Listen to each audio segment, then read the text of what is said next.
I'm going to talk for about 2 minutes about my company, The Network One, what we do and why we do it. We have started this company in 2003, specifically to work with independent agencies.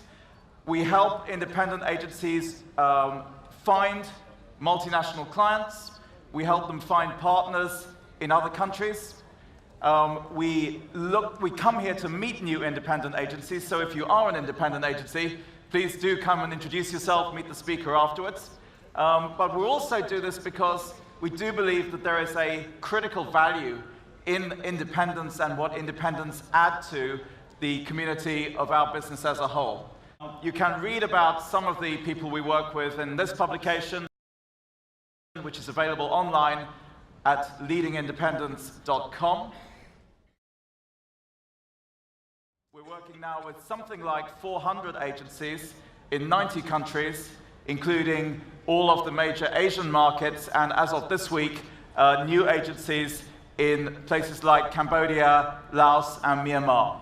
So it's a very dynamic sector, and one will be quite surprised sometimes at the level of push that you find in markets like this.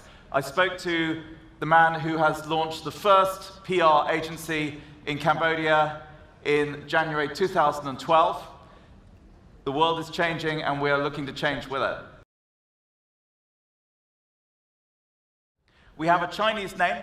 A lot of our business when we began was European-based, but we realized the importance of focusing on Asia. So we're here to invest and to get to know you people. So that for those of you who speak Mandarin, we are Yi Lin Mong, and I'm practicing that, so any coaching, much appreciated. So we believe in the independent sector. Should you? Does size matter? Is it better to be in a 500-person agency? You talk to JWT, listen to Tom Doctorow last week, in China it's all about scale. But we also look back at what Jay Chiat, who invented the famous campaigns for Apple with Steve Jobs, how big can we get before we get bad?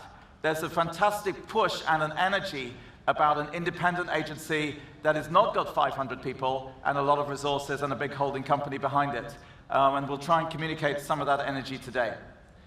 Our global leaders in advertising, fantastic, successful people, maybe a little bit of a different generation from most of you that I see in the audience, and certainly from us on the stage.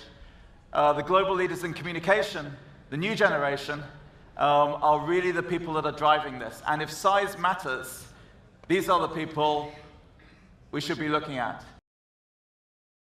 You look at the value of WPP or Omnicom, fine companies that they are, not one of them is more than about a third of the value of Facebook, and all of them together is a fraction of the value of Google.